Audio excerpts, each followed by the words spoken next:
Hi everyone, this is Tucker from your digital platforms class and I'm part of the Bitcoin presentation. This is just a little video to help explain a concept that I think needs some explanation. The other day when we had the Ethereum presentation, there was an article in their packet of readings that said, okay, this post is Ethereum for Dummies, I'll explain everything. Of course, I'm assuming you know all about public key encryption and cryptographic hash functions because they're super obvious. Duh. I figured not everyone in our auspicious class did actually know about all of those things. So I've made this little video to explain the basics of public key encryption. Since hash functions are a little bit quicker to explain, I'll talk about them in class. So back in the old days, there was only one way to encrypt a message. You had to use a cipher. Change out one letter for another, like this simple code wheel here. The Enigma machine that the Germans used during the Second World War was just a fancy version of a code wheel. Or you and whoever you were speaking to both had to know a secret language like Igpe Atenlay or Navajo like the code talkers did in World War II. But the problem with these systems is that you both have to know the system completely. So that means you can't teach it to everyone because then the secret would be out. There would be no code. Everyone would just speak whatever code you were talking in. So there's a way to get around these problems and create a secure way of sending secret messages in such a way that everyone can use the system, but not everyone can unlock what secret you're actually trying to send. And this system is known as public key encryption. It's a way for sending messages, secret messages, in such a way that not everyone can unencrypt them. Only certain people can. So you can send true secrets using this kind of encryption. Here's the basic setup. And I'm going to be using RSA as an example. It's a cryptographic system I'll explain more later. And we're not going to use any math for this little basic setup. I create a set of magic numbers called the public key and the private key. The public key is actually two numbers I send you. One is the key, so to speak, and that's A, and it's short. The other is a very large number that is almost prime, except it's the multiple of two prime numbers. So think of like 17 times 29 or something like that. A and B are magical in the sense that once you calculate them from P and Q, you get special results happen from them. But so they're calculated from P and Q, and we'll talk about more how they're calculated later. The upshot is, since n is typically very large, it's hard to figure out what P and Q are for the outside world. So they don't know how we calculated A and B, and that means as long as I don't tell B to anyone, no one's going to figure out what it is. It's not realistic anyone will ever crack that problem. So there are two uses that come from public key encryption: actual encryption and digital signing. We'll begin by talking about just encryption. Let's say you want to send me a secret message, like "What's up?" We'll call your message W. Since we're using computers, your secret message W is just a number. W could be any number, like 12. You then tell your computer to do a simple math formula using W, A, and N. It's not actually adding, but we'll talk more about specifically what the function is later. When you put these numbers together, we lock up W, which is why I pictured it in the black box here. Your message has been scrambled, so the actual number that was W, 12, has been turned into something completely different, like 38. And I'm representing it as with the black box W. Now, I want to read your message. All I need to do is mix black box W, B, my private key, and N together, and I get purple W back out on the other side of the equation. I've unscrambled your number. It may seem like magic that this is the case, but B is the number you need to unscramble the message. And since it's difficult to figure out what B is, no one else can do it. Only I can read this message, even though you, using A, encrypted it. Digital signing is just the reverse. This time I start with a message that I want to make sure you know came from me. So say I want it to say, "This is Tucker." I'll call that message T. I use B, just like I used A before, to lock up this message. I'm the only one who can lock up T in this way, because only I know B. You then use A to unlock it.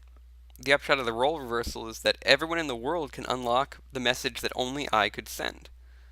So that's great. You know it, that you verified that it came from me, and only I could have told you this message. So how does this actually work? I'll work out an example of one encryption method written by three cryptographers named Revest, Shamir, and Edelman. Together they invented the first example of public key encryption called RSA encryption. It's also the kind of encryption that's used a lot today, very commonly used still today because of how well it works.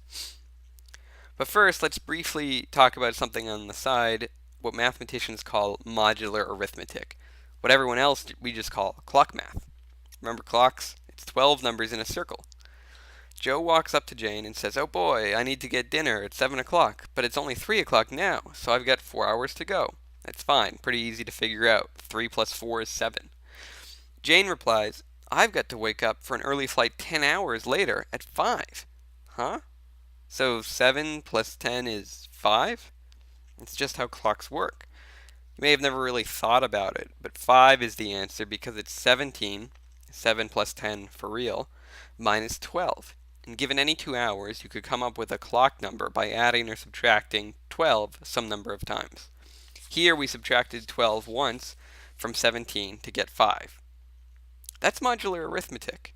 I just add or subtract the base number, or modulus, from any number that's outside of our typical range, 0 to 12 in this case, to get the number we're looking for. 17 is some number of 12s away from 5. That's the same as saying that 17 is equivalent to 5 mod 12. Another way of saying it is that 5 is the remainder when I divide 17 by 12. Same answer, just different words to describe it. Most people don't think of clocks as dividing, so that's why using the adding and subtracting language makes more sense. But often modular arithmetic is described as finding the remainder of division. So to generalize this idea, think of a clock with a ton of numbers on it instead of 12 numbers. But they're still in a circle. You still roll over to 1 if you reach the highest number. Otherwise, the math is just the same as if it were on a clock. So let's actually work out an example. Let's put some numbers in. I'll pick 7 and 13 for our prime numbers so that n is 91. It's too small for real encryption. It's pretty easy to figure out that 91 can be split into 7 and 13, but it'll do for us. Then we need to calculate another number I'll call n prime. N prime is p minus 1 times q minus 1, which in this case is 6 times 12, which is 72. Our public key A needs to be any number less than n prime, or 72, that isn't a factor of 72. What I mean is that 72 divided by A can't be a whole number. So we can't pick 2, 3, 4, etc. Let's pick 5. B is tricky for outsiders to figure out because you need to know A and n prime. And since n prime is hard to figure out, it'll be difficult for any outsider to solve and figure out B. B is the number that satisfies the equation on the right here.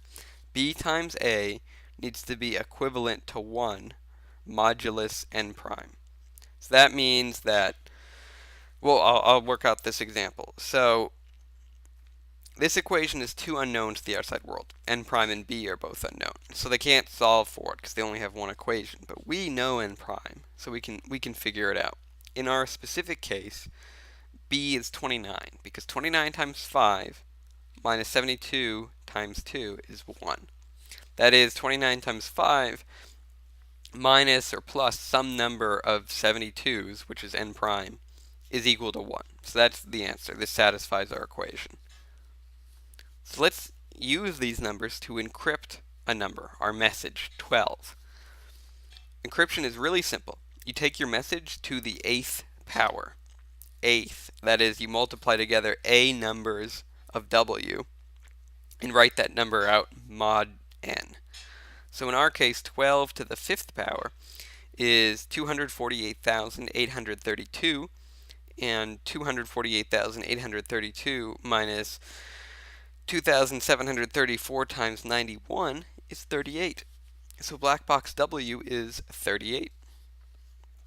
To decrypt, I just do the exact same thing except with B this time instead of A. I take black box W and raise it to the 29th power, mod n, and to see what I get. 28 to the 29th, or excuse me, 38 to the 29th power is an ungodly large number. I've written it down on the slide here. But computers have a better way of dealing with these very large numbers than we do on pen and paper.